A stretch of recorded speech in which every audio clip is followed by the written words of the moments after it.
Hello friends, welcome to YouTube channel. So friends, Uttar Pradesh police भर्ती board की ओर से जो रेडियो ऑपरेटर की परीक्षा आयोजित कराई गई है, इसके संबंध में एक इम्पोर्टेंट अपडेट आई है। भर्ती बोर्ड की ओर से एक महत्वपूर्ण सूचना जारी की गई है। आरटीआई के माध्यम से रिप्लाई दिए गए हैं। आइए देखते हैं कंप्लीट डिटेल्स। क्या कैंडिडेट के द्वारा क्वेश्चन पूछा गया था आरटीआई के माध्यम से और क्या भर्ती बोर्ड का रिप्लाई प्राप्त हुआ है कैंडिडेट को। बात करेंगे कि रेडियो ऑपरेटर का रिजल्ट कब तक आ सकता है और आपकी जो रनिंग है वो कब तक हो रही होगी। सो फ्रेंड्स, चैनल पर पहली बार आए तो प्लीज़ चैनल को जरूर सब्सक्राइब कीजिए फर्दर अपकमिंग अपडेट्स के लिए। बेल नोटिफिकेशन प्रेस करना जिससे सभी अपडेट्स आप तक प्राप्त होते रहे। आइए स्टार्ट करते हैं आज की वीडियो को। सो फ्रेंड्स, आप देख सकते हो ये वो आरटीआई पोर्टल का स्क्रीनशॉट है जो आरटीआई कैंडिडेट के द्वारा फाइल की गई थी और इसमें कैंडिडेट के द्वारा क्वेश्चन पूछा गया था रेडियो ऑपरेटर भर्ती से जुड़ा हुआ। कैंडिडेट के द्वारा पूछा गया था कि to the public information officer Uttar Pradesh police recruitment and promotion board 2 March 2024 को ये आरटीआई फाइल की गई थी। इसमें पूछा गया था subject request for information under the right to information act. Sir ma'am, I want to know the information of advertisement PRPB number 1/20 direct recruitment to the post of head operator.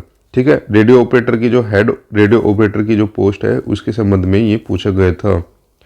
In Uttar Pradesh police radio cadre 2022 can B tech electronics and electrical engineering is eligible for the post of head radio operator. ठीक है, ये question candidate के द्वारा पूछा गया था। ठीक है, तो जितने भी बीटेक वाले कैंडिडेट हैं उनके लिए ये आरटीआई फाइल की गई थी कैंडिडेट के द्वारा, क्योंकि जिस कैंडिडेट ने ये आरटीआई फाइल की गई थी वो कैंडिडेट यहाँ पर क्लियर होने चाहते थे कि जिस बच्चे ने भी बीटेक की हुई है क्या वो इस रिक्रूटमेंट के लिए एलिजिबल होंगे या फिर नहीं। आइए देखते हैं क्या कैंडिडेट को भर्ती बोर्ड की ओर से आरटीआई में रिप्लाई प्राप्त हुआ है। और देखिए फ्रेंड्स, ये एक जन सुनवाई पोर्टल का एक रिप्लाई है, भर्ती बोर्ड की ओर से दिया गया था। ये जहां तक मुझे लगता है ये लगभग सभी कैंडिडेट्स के द्वारा देख लिया गया होगा। देखिए, ये जो रिप्लाई जारी किया गया था ये लगभग अप्रैल में एक जन सुनवाई पोर्टल पर रिप्लाई दिया गया था भर्ती बोर्ड की ओर से। इस रिप्लाई में बताया गया था कि बीटेक जितनी भी बीटेक वाले कैंडिडेट है 4 वर्षीय डिप्लोमा पाठ्यक्रम है उसको एलिजिबल अब कर दिया गया है। ठीक है, देखिए, जब कैंडिडेट के द्वारा आरटीआई फाइल की गई थी उस समय पर किसी भी प्रकार का कोई नोटिस भर्ती बोर्ड की ओर से जारी नहीं किया गया था।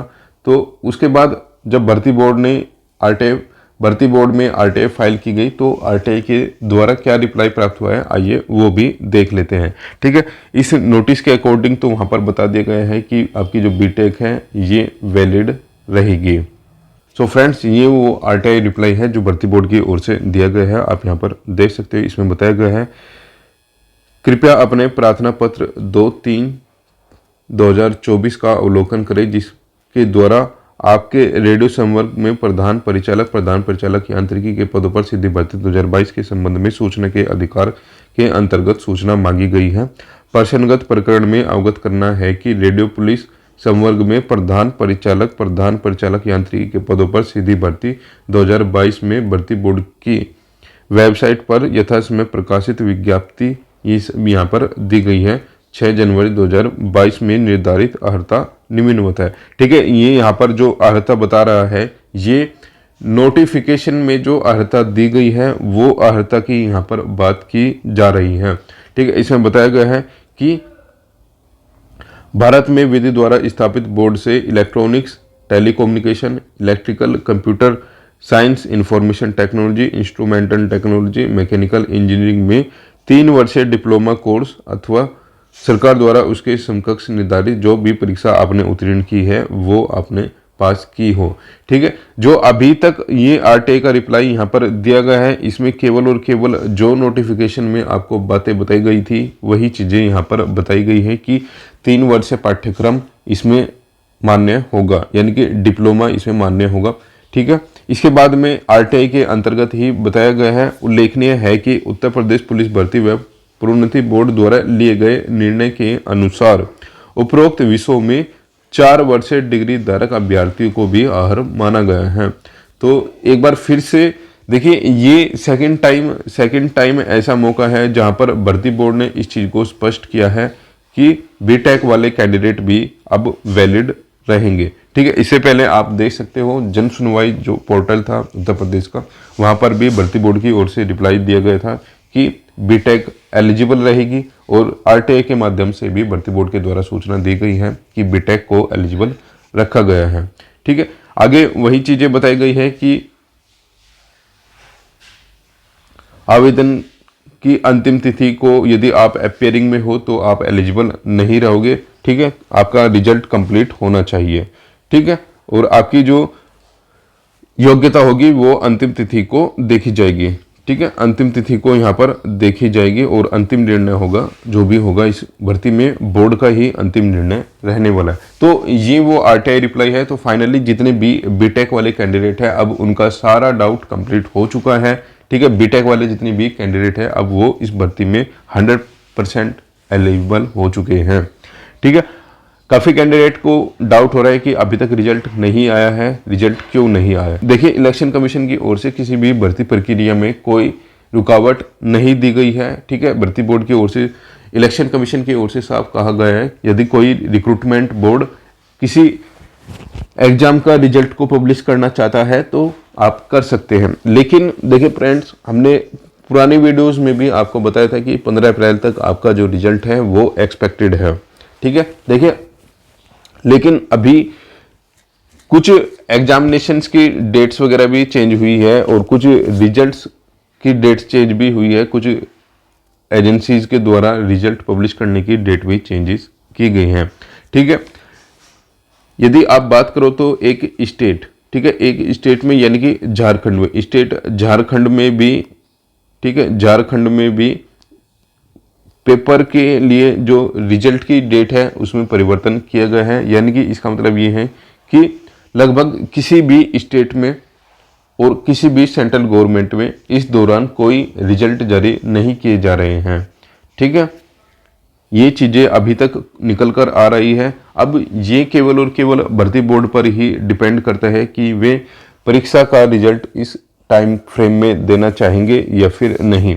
ठीक है, अभी तक जो आपका रिजल्ट था ये एक्सपेक्टेड था 15 अप्रैल तक, लेकिन अभी जो 2-4 भर्ती बोर्ड की ओर से अपने रिजल्ट पेंडिंग में रखे गए हैं तो इनको देखते हुए अब नहीं लगता कि आपका रिजल्ट आ पाएगा। ठीक है फ्रेंड्स, अब आपका रिजल्ट जून में एंड तक ही आपका रिजल्ट आपको देखने को मिल रहा होगा। जून एंड तक आपका जो रिजल्ट होगा वो देखने को यहाँ पर मिलेगा।